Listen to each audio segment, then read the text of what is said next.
Hi, good evening, everyone. My name is Mr. NG. I am one of the anatomy and physiology teachers at Timber Creek High School. I am teaching your child anatomy and physiology, and I wanted to do a little bit of an introduction. This is our virtual open house for this year due to all the circumstances that are going on. So let's get into it a little bit.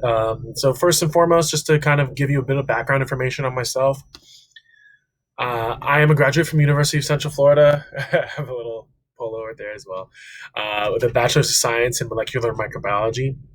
Science has always been something that's fascinated me, and I'm grateful to be in a position where I can help inspire the future generations and teaching them scientific information as well.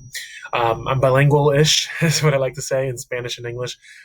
Both my parents immigrated to the United States from Dominican Republic, so I'm a first-generation born American citizen. But I'm fortunate that my parents speak Spanish to me on a day to day basis, so I can understand it very well. My speaking is a little rusty, but it's good enough to get the point across. What are the goals for the course? Well, the first thing that I want to try to accomplish with your child is to learn and understand the human body utilizing what's called a systemic approach. So what I mean by a systemic approach is basically like we're building like a pyramid. We have the base, right? We have the blocks that you have to start with, and then you build up, build up, build up until eventually you have this infrastructure. So we have to start somewhere with our class and then eventually build ourselves up until we can have a general idea of how the human body functions. Pass the CFE, also known as the Common Final Exam. You'll be happy to know that as a department with the anatomy and physiology group, so there's four of us that teach this class. In the last I've been teaching this course for now 5 years. In the last 5 years, we typically score somewhere around 11 to 12% higher than the county average. And we pride ourselves on that. We try to make sure that we have proper levels of rigor and difficulty and challenge in this class, and prepare people for potential future if they were going to take any sort of anatomy class in college. And finally, speaking of college, teach students skills that are essential in further education. Being that I teach an elective, I understand that not everyone takes my class because they need to take my class. I happen to teach a lot of juniors and seniors, so my age range, and a lot of sophomores, so the age range of students that I interact with does vary. But I do think it is my responsibility to help instill in these children and young adults the skills that they're going to need, the skill set that is going to be helpful and essential to just succeed in college. Speaking of essential skills, to actually expand upon that a little bit, teamwork. I'm a big proponent of teamwork. This year, it's obviously been a little bit different because of the COVID-19 situation. We're not able to do as much interactive team-based activities. Although, if you ask your child, just recently we did this group presentation where they still work together, even though it was an online activity. And I was very pleased. I was very impressed with how everyone did, all things considered. So we'll do projects like that from time to time.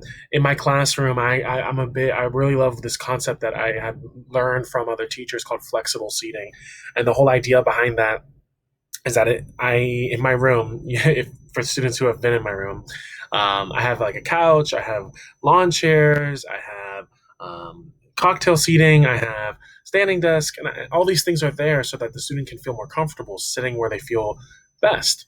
One of the things I learned in my years of teaching is that if a child is not comfortable in the room that they're in, and doesn't feel like it's a good learning environment, it's going to be very difficult for them to truly learn and pay attention. Presentation skills. I think that's important. I very well understand that not everyone is going to be as outgoing or charismatic, but the ability to present information to others, to your peers, makes a big difference, especially in certain fields moving forward. Scholarly reading, that is something that is so big, and every single class has been pushing this, not just sciences or just, obviously English classes. It's a big difference, and I tell my students that it's a big difference to be able to read something and to be able to understand something. You have to be able to comprehend what is it asking you, what is it trying to tell you. So I do these type of assignments, and we typically refer to them as case studies in my class from time to time. We also do article reviews every once in a while, where I'll pull up a recent article from the last 5, 6, 7 years, discussing modern science. And last but not least, critical thinking. As all of you can attest to, critical thinking is something that is a necessity for any aspect of life, regardless if college is in their future. You have to be able to kind of think on your feet and realize when you have to make a decision to go this way or that way. And a lot of times that does happen in my class too, not necessarily as often as other courses, but we do try to instill that where we can. My basic classroom rules: treat others with respect. If you want to be respected, show why you earned it. It is the golden rule. It's the stuff that, I remember when I was in kindergarten being taught that. And it's one of my life policies. I try to do my best to treat everyone the same, regardless. Um, Learn to listen. I think this is a very important thing. Oftentimes, we get very strung up in our own heads, thinking of what's the next thing I'm about to say, and you don't even hear a word of what the person who's right in front of you just said. So, being able to actually actively listen, I think, goes a long way. And finally, submitting assignments in a timely manner. I am well aware that in the current circumstances, people are going to need more time. There's a lot of issues, there's a lot of technical problems that can occur. So I do my best to be as lenient as possible and work with every single student. That said, at a high school level, especially for my sophomores, juniors, seniors, it is imperative that they learn how to become a little bit more punctual and understand that deadlines are a big deal, especially in the future. In college, as many of you know, it becomes a lot less flexible when it comes down to that. But like I said, we're still a high school class, so I can work with people. Grading and tutoring. Just to clarify, I want to make sure we're all on the same page. All my assignments or assessments are graded in Skyward. All of my assignments are posted to Canvas. So it's where most classes are going to be, where most teachers post their assignments, but they're all graded in Skyward. I highly suggest you make sure you are comfortable operating Skyward so you can stay involved with your child's progress. What I mean by that is, I highly suggest that you know the username and the login information, so user and pass, so that you can access Skyward. Every single parent or every single guardian should have a user and pass to log in to Skyward so that they can check their child's progress. If you do not have that information, please reach out to your child's counselor or reach out to the school or the media center or the principal, and they will get in touch with you. That way, you can find that information out. I think it is a good thing to stay involved, obviously, with your child's progress. I will do my best to reach out to you if I notice that your child is struggling in my class. Tutoring is available after school via Big Blue Button. It's the Zoom type, Skype type video conferencing tool that we utilize for most of us at Timber Creek High School. I request that the student contact me via Remind or email to inform me they need extra assistance so then we can set up an appropriate time. So I'm perfectly fine with pretty much most days after school unless I have something else already planned, and I'll let my students know. But I do ask that they reach out to me, and if they reach out to me, no problem. I can work with them.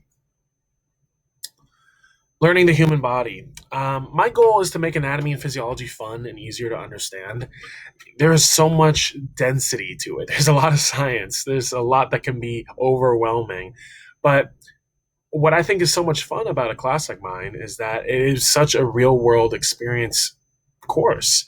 I do think everything that we teach in high school has some sort of purpose in the futures.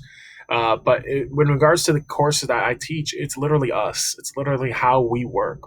So there's so much about that I love teaching, because what a better time to teach somebody or to try to teach others about how the body works than your teenage years, when it's nothing but questioning, why does my body do this?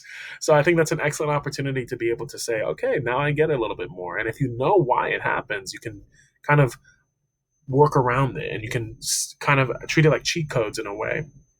And I think it's pretty cool. I think it's pretty interesting. I'm a big fan of labs. Again, in the current COVID-19 situation, we're going to have to see how many labs that we can continue doing. And I'm doing my best to try to adjust the course around all of that. Just to give you an analysis here, and this is something that could still be done even with your child learning from home if they are doing launch ed. This is one of my favorite projects we do in digestive system. It was an extra credit project, actually. I had students draw on a blank white t-shirt, so like an old t-shirt, undershirt typically, a digestive system, a model, like scaled digestive system. And the point of it is, if the child were to wear it and they came to school wearing the shirt, in this case, I just had the child hold it up so I could take a picture of it. This was 4 years ago at this rate. If they wore the shirt to school, I would give them extra credit.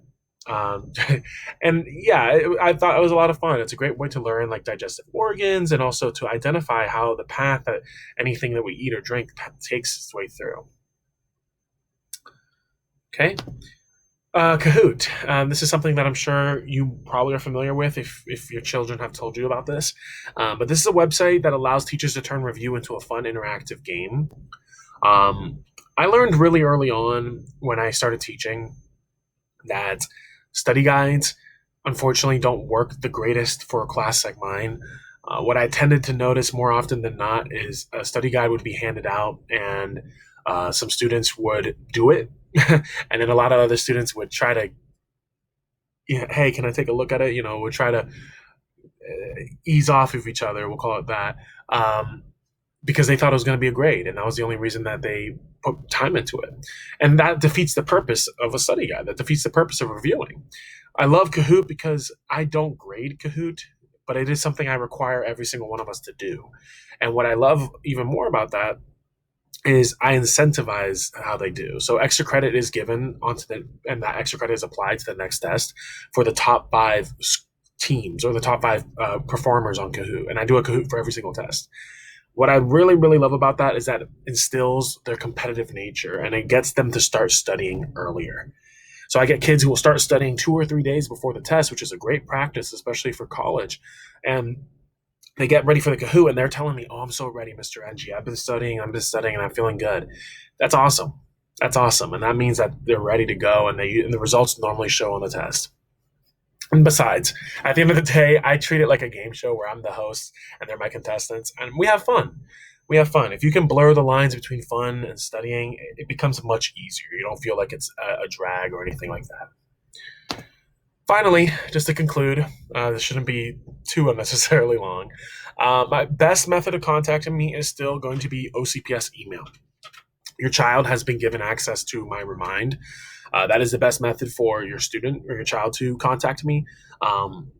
Just typically because Remind works like text almost. It's just using an app service, and I get an instant notification if a message is sent my way. They can also contact me via email, but if you would like to contact me as a parent or guardian, email is 100% the best way. I get email sent to my phone as well. peter.ng@ocps.net. I try to respond to emails no longer than an hour and a half, if that. Parent contact should not be considered a bad thing. I regularly reach out to parents when I see their child has gone above and beyond, is showing steady improvement, or just put a smile on my face that day. I'm a big believer in this. I'm actually this week going to be sending out messages to some of my parents from this first quarter, just kind of giving an update and saying, "Hey, I think your child really did amazing work. This has been an anything but normal quarter and anything but normal school year, and the ability to be able to be mendable, flexible, and adjust according to the ebb and flow of how things are changing is impressive and deserves a credit and deserves credit for sure." So that's stuff that I like to reach out to. Obviously, if things are going bad, I will reach out to you as well, so you're not out of the loop.